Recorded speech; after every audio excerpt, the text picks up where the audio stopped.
அனைவருக்கும் வணக்கம். சுவையும் நலமும் அறிவோம் வலையொலியில் இன்றைக்கி நம்ம ரொம்ப ஸ்பெஷலான பாசுமதி மட்டன் பிரியாணி குக்கரில் எப்படி செய்கிறதுன்னு சொல்லி பார்க்க போகிறோம். குறைவான அளவில் ரொம்ப எளிமையாக சிம்பிளாக ஃபாஸ்ட்டாக எப்படி செய்யலான்னு பார்க்கலாம். இப்போ 1/2 கிலோ மட்டன் எடுத்துகிட்டு வந்திருக்கோம். அதை நல்லா 2 முறை கழுவியாச்சு. தண்ணி இல்லாமல் எடுத்து வச்சுட்டு ஒரு குக்கர் பாத்திரத்தில் சேர்த்துட்டு 1 ஸ்பூன் இஞ்சி பூண்டு விழுது சேர்த்துக்கலாம். அது கூடவே இந்த கறிக்கு தேவையான அளவு கல்லுப்பும் கொஞ்சமாக மஞ்சள் பொடியும் சேர்த்து அந்த கறி வேகிறதுக்கு மட்டும் தேவையான அளவு ஒரு 2 கிளாஸ் அளவு 1.5 கிளாஸ் அளவு தண்ணி சேர்த்து குக்கரை மூடிட்டு ஒரு 5லிருந்து 6 விசில் வச்சுக்கோங்க. இளம் மட்டனாக இருந்தால் 4 விசில் வச்சிங்கன்னா போதும். கறி எந்த அளவுக்கு இருக்கோ அதுக்கேற்ற மாதிரி நீங்கள் வேக வச்சு எடுத்துக்கோங்க. அடுத்தது பாஸ்மதி அரிசி நான் ஒரு கிண்ணத்தில் அளந்திருக்கேன். 1 கப் அளவு அளந்திருக்கேன். அதை 2 முறை கழுவிட்டு 1 கப் அரிசிக்கு 1.25 கப்பு தண்ணி சேர்த்து ஊற வச்சுருக்கேன். அதுக்கப்புறம் 3/4 கப்பு வெங்காயம், 1/2 கப்பு தக்காளி, 1 கைப்பிடி நறுக்கின கொத்தமல்லி, 1 கைப்பிடி புதினா, 2யும் மண் இல்லாமல் நல்லா அலசி எடுத்துக்கோங்க. இப்போ வீட்டிலையே பிரியாணி மசாலா அரைக்கிறதுக்கு ஒரு 4-5 பட்டை, ஏலக்காய் ஒரு 6, கிராம்பு ஒரு 10, 2 நட்சத்திர சோம்பு அதாவது அன்னாசிப்பூ, 1 ஸ்பூன் சீரகம் சேர்த்து லேசாக வறுத்துக்கலாம். ஒரு 2 நிமிஷம் அந்த பொருட்கள் எல்லாமே கொஞ்சம் எடுத்து பார்த்தா சூடாக இருக்கணும், அந்த அளவுக்கு வறுத்துக்கலாம். அதை அப்படியே மிக்ஸி ஜாரில் சேர்த்து பவுடர் ஆக்கிக்கோங்க. இந்த மசாலா உங்கள் பிரியாணிக்கு ரொம்பவே நல்ல ஒரு வாசனையை கொடுக்கும். மட்டன் இப்போ வெந்துடுச்சு. இப்போ இந்த மட்டன்லேருந்து வர தண்ணியை நீங்கள் சூப்பாகவும் குடிச்சிக்கலாம். அல்லாட்டி நீங்கள் பிரியாணி கலந்து ஊற்றும் போது 1 கப்புக்கு 1.25 கப்பு சொல்லியிருந்தேன், அது கூட சேர்த்துக்கலாம். இப்போ இது வீட்டிலே காய்ச்சின நெய் பாருங்கள், ஒரு தங்க கலரில் எப்படி சூப்பராக இருக்குன்னு பாருங்கள். இது போல் நெய் நீங்களும் வீட்டில் காய்ச்சணுன்னா அதற்கு நான் டிஸ்கிரிப்ஷனில் ஒரு லிங்க்கை கொடுக்குறேன். நம்ம சேனலில் ஏற்கனவே நம்ம டெய்லி பால் வாங்கி ஆடை எடுத்து அதை சேர்த்து வச்சு அதுலேருந்து வெண்ணெய் நெய் எப்படி தயாரிக்கிறதுன்னு சொல்லி வீடியோ போட்டிருக்கோம். அதையும் போய் பாருங்கள். இப்போ வர நெய்யில் நிறையவே கலப்படம் இருக்குது. நீங்கள் வீட்டில் இது போல் நெய் காய்ச்சிங்கன்னா அதனுடைய மணமும் சுவையும் வேறு லெவலில் இருக்கும். நீங்களும் அதே போல் செஞ்சு பாருங்கள். நீங்கள் பார்க்கும்போதே தெரிஞ்சிருக்கும், ஒரு தங்க கலரில் இருந்துச்சு. இப்போ அதற்கடுத்தது அதில் ஒரு 3 ஸ்பூன் நெய், 4 ஸ்பூன் கடலெண்ணெய் சேர்த்துட்டு 2 பிரியாணி மசாலா, கொஞ்சம் பட்டை, 2 ஏலக்காய், 2 கிராம்பு சேர்த்துக்கோங்க. அதிகமாக மசாலா தேவையில்லை. இதற்கப்புறம் நம்ம நறுக்கி வச்சுருக்கிற வெங்காயம், அதாவது நீலவாக்கத்தில் நறுக்கி வச்சுருக்கோம். 1 கப் அரிசிக்கு 3/4 கப் அளவு நறுக்கின வெங்காயம் அளந்து எடுத்துருக்குறோம். அதை சேர்த்துட்டு ஒரு 4 பச்சை மிளகாய், இது செடியிலேயே பறித்தது பிஞ்சு மிளகாய், காரம் அதிகமாக இருக்காதுங்கிறதுனால நான் 4 சேர்த்துருக்கேன். உங்களுக்கு எவ்வளோ காரம் வேணுமோ அதுக்கேற்ற மாதிரி பச்சை மிளகாய் சேர்த்துக்கோங்க. சேர்த்துட்டு வெங்காயத்தை நல்லா இது போல் பொன்னிறமாக வறுக்கணும். ஈரப்பதம் கொஞ்சம் கூட இருக்கக்கூடாது. நல்ல ஒரு ப்ரௌன் கலரில் வெங்காயம் வதங்கினா தான் பிரியாணி உங்களுக்கு நல்ல ப்ரௌன் கலரில் கிடைக்கும். வெங்காயத்தினுடைய நிறம் தான் பிரியாணிக்கு அந்த ப்ரௌன் கலர் வர்றது. அதே மாதிரி அதனுடைய சுவையும் மணமும் இந்த அளவுக்கு வதக்கினா தான் வரும். இதற்கப்புறமா நறுக்கி வச்சுருக்க தக்காளி ரொம்ப பொடுசாக நறுக்காமல் ஒரு 4 துண்டாக நறுக்கி இது போல் சேர்த்து வச்சுக்கோங்க. 1 கப் அரிசி அளந்த பாத்திரத்தில் 3/4 கப் வெங்காயம், 1/2 கப்பு தக்காளி நறுக்கியது சேர்த்துருக்கோம். இப்போ இந்த தக்காளி நல்ல குழைய வதங்கணும். அதை இடையிடையே மசிச்சு விட்டு வதக்கிக்கோங்க. இப்போ இந்த தக்காளி வதங்கினதுக்கு அப்புறமா நம்ம புதினா இலைகளை சேர்த்துருக்கணும். நான் புதினா இலைகளை சேர்க்க மறந்துட்டேன், அதனால் தனியாக எண்ணெயில் வதக்கி போட்டிருக்கேன். நீங்கள் செய்யும் பொழுது இந்த தக்காளி வதங்கினோடனே இஞ்சி பூண்டு பேஸ்ட்டு சேர்க்கறதுக்கு முன்னாடியே புதினா இலைகளையும் போட்டு வதக்கிடுங்க. அதற்கப்புறமா இன்னொரு ஸ்பூன் இஞ்சி பூண்டு விழுது சேர்த்துக்கணும். நம்ம கறி வேக வைக்கும் போது 1 டேபிள் ஸ்பூன் இஞ்சி பூண்டு விழுது சேர்த்துருக்கோம். இப்போ ஒரு முறை 1 டேபிள் ஸ்பூன் இஞ்சி பூண்டு விழுது சேர்க்குறோம்.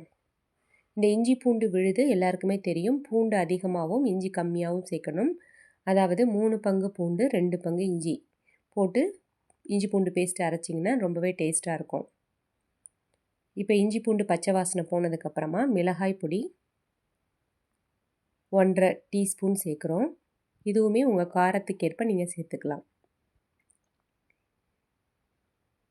மிளகாய்த்தூளை பச்சை வாசனை போக வதக்குனதுக்கப்புறமா புளிப்பு இல்லாத தயிர்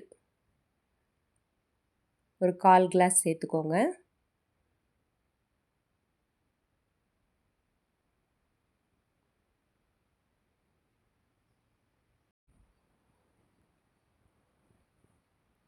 தயிர் ஒரு நல்ல புளிப்பு இல்லாத தயிராக சேர்த்துக்கோங்க. தயிர் சேர்த்ததுக்கப்புறமா ஒரு தடவை மசாலாவோட கலந்து விட்டுடலாம். இதுக்கப்புறம் ஒரு மீடியம் சைஸு எலுமிச்சம்பழம் எடுத்து சாறு எடுத்து வச்சுருக்கோம், அதையும் சேர்த்துக்கலாம்.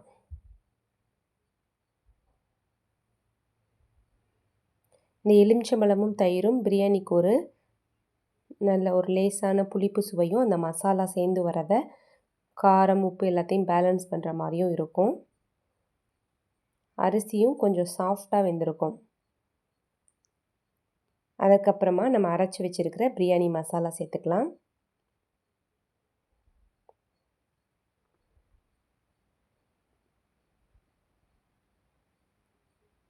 இது கூடவே உங்களுக்கு விருப்பம் இருந்தால் கடையில் வாங்குகிற பிரியாணி மசாலா ஒரு ஸ்பூன் சேர்த்துக்கலாம். ஏன்னா நம்ம ஸ்பைசஸ் மட்டும்தான் அரைச்சிருக்கோம். இதில் கொஞ்சம் காரத்தன்மை கிடைக்கும், அதனால் ஒரு ஸ்பூன். இது ஆப்ஷனல் தான், தேவைன்னா சேர்த்துக்கோங்க. அதையும் ஒரு தடவை எண்ணெயில் கிளறி விட்டுடுங்க. இதற்கப்புறமா நம்ம வேக வச்சுருக்கிற கறியை சேர்த்துக்கலாம். இப்போ இந்த கறியை மசாலா நல்லா படுற மாதிரி ஒரு தடவை கிளறி விட்டுக்கலாம்.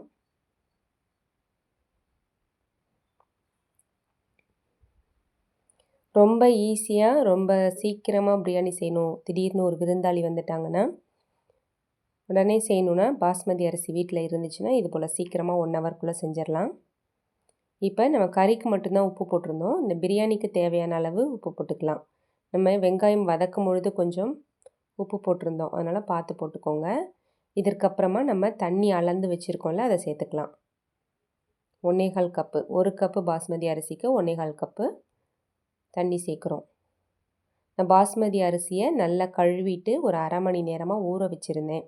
அதாவது 2 முறை கழுவிட்டு நம்ம எவ்வளோ தண்ணி சேர்க்க போகிறோமோ அந்த தண்ணியை அந்த அரிசியிலேயே ஊற்றி அரை மணி நேரமாவது ஊற வைக்கணும். அதுக்கப்புறம் தான் நம்ம சேர்க்கணும். இப்போ நான் உங்கள்கிட்ட சொன்னேன் தக்காளி வதங்கினோன்னே புதினாவையும் போட்டு எண்ணெயில் வதக்கணுன்னு. நான் மறந்துட்டதுனால தனியாக அதை எண்ணெயில் போட்டு வதக்கி நான் சேர்க்குறேன்.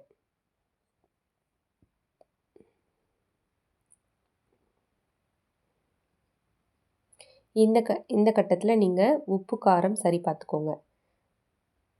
லேசாக தண்ணி சூடு வந்ததுக்கப்புறமா நம்ம ஏற்கனவே ஊற வச்சு வச்சுருக்கிற பாஸ்மதி அரிசியை சேர்த்துடலாம். சேர்த்துட்டு உப்பு காரம் சரி பார்த்துக்கோங்க. உப்பு காரம் கம்மியாக இருந்துச்சுன்னா கூட போட்டுக்கோங்க. பாஸ்மதி அரிசி கண்டிப்பாக அரை மணி நேரம் ஊறணும். அப்படி ஊறுனா தான் உங்களுக்கு ஒரு கப்புக்கு 1/4 கப்பு தண்ணி சரியாக இருக்கும். அரிசி சேர்த்ததுக்கப்புறமா ஒரு முறை நல்லா கிளறி விட்டுக்கோங்க. ஃப்ரெஷ்ஷான கொத்தமல்லி இலைகளை நறுக்கி சேர்த்துக்கலாம். இதற்கப்புறம் ப்ரெஷர் குக்கரை மூடிட்டு விசில் போட்டு 3 விசில் மீடியம் ஃப்ளேமில் விட்டு எடுங்க. 3லேருந்து 4 விசில் விடலாம் தாராளமாக. இப்போ இந்த 4 விசில் விட்டு விசில் அடங்கினதுக்கப்புறமா நம்ம எடுத்துருக்கோம். அருமையான பிரியாணி தயாராகிடுச்சு. அடியிலிருந்து கரண்டி விட்டு பிரட்டி விடுங்க. உங்களுக்கு அரிசி உடையாமல் வரும், அடி பிடிக்காமையும் இருக்கும். அவ்வளோதான் ஃப்ரெண்ட்ஸ். ரொம்ப சுலபமாக பாஸ்மதி மட்டன் பிரியாணி 5 ஸ்டார் ஹோட்டலை விட சூப்பரான டேஸ்ட்டில் நம்ம செஞ்சிட்டோம். இந்த வீடியோ உங்கள் எல்லாருக்கும் பயனுள்ளதாக இருக்கும்னு நம்புகிறேன். அப்படி இருந்துச்சுன்னா இந்த வீடியோவை உங்கள் ஃப்ரெண்ட்ஸ் அண்ட் ஃபேமிலிக்கு ஷேர் பண்ணுங்கள். மறக்காமல் சுவையும் நலமும் அறிவோம் சேனலுக்கு சப்ஸ்கிரைப் பண்ணுங்கள். நன்றி, வணக்கம்.